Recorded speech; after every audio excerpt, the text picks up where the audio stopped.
that you're not going to make money buying gold. You have to sell it short. The economy does not necessarily repeat, but it does rhyme.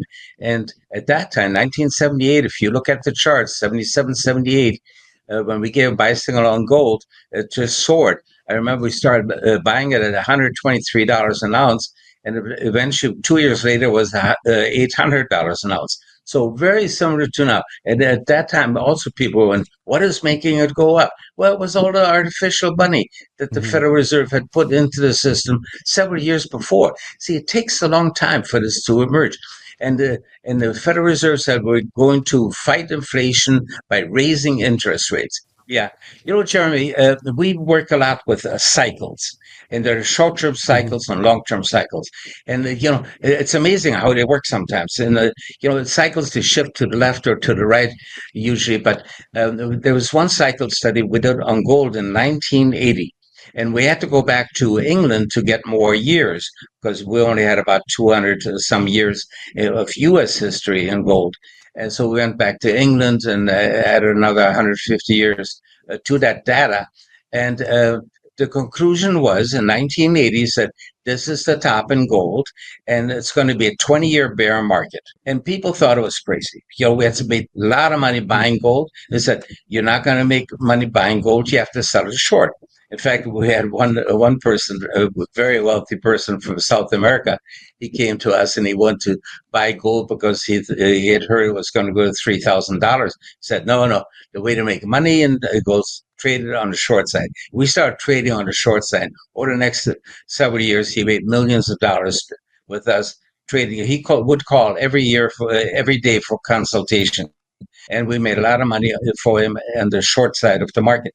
And the bear market was exactly 20 years. The bottom was in the year 2000, 20-year bear market. Nobody would believe that would happen, okay?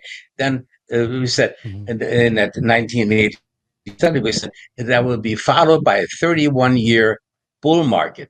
And what will cause it, we wrote, we have no idea what will cause a 31-year bull market in gold. Here we are. Now we see it. Infinite money printing. That's what it is, and we're in it. We're in that same phase now where we get that acceleration up move. Everybody says, oh, I'm going to wait for a dip. I'm going to wait for a dip. And it keeps on going up. Doesn't produce the dip that people were looking for. It's the only real money. It's the only real money in the world. Right. You've also talked about how gold is obviously benefiting from this weakening dollar and this whole growing uncertainty in both credit markets and equities. But Bert, you've warned that if the market volatility forces more liquidation, gold could take a hit. So given all this, what's your outlook for gold prices from here? Do you see this rally sustaining? Are we going to have a pullback? What do you think? Excellent question, Jeremy. What usually happens in these severe market declines, we saw it in 2008 as also, you finally see when money managers have sold everything that they want to sell, except the gold, then they finally say, we still need more cash. And then they sell the gold as well, okay? But those declines are short-term. Maybe they last 1 or 2 months, and then that gives you another great buying opportunity. But it can happen if there's a severe downturn in the general stock market. So this is something that people have to be aware of. People have to stop buying these double and triple leveraged ETFs. This is financial suicide. Most people, they sign these margin agreements with the brokerage firms without reading them. People can lose their houses when they cannot meet a margin call. That I saw that happen in 2008. We had lunch with a big Wall Street guy. He came to see us, and he said all the places he was traveling to, and I said, why are you traveling so much? He said, foreclosing houses. I said, but I didn't know you were in real estate, I thought you was also a stock business. He said, we're not in real estate, but these is liquidating margin calls. I couldn't believe it. He was going around the country foreclosing on houses. Yeah, wild. It reminds me of, it's like almost time to watch The Big Short again, too, Bert.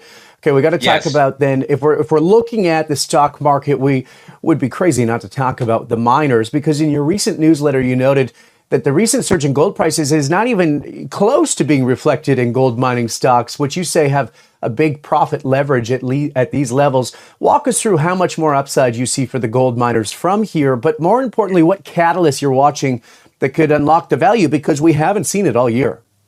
yeah. That's another very good question because if you take a look at the long-term performance, gold has outperformed the miners. Okay. Hmm. And so, but now we have such a huge gain in the price of gold, and the miners really don't have such an increase in the cost of mining. So basically, every dollar of increase in the cost, most of it is profit for the mining companies. So there's a big amount of so-called profit leverage, as I call it, in the mining stocks. Those big gains in earnings have not yet been reflected in the mining Hmm. stocks. They have not had their boom. That will come. That will come. But again, people will probably recognize it too late, and they will buy at the top.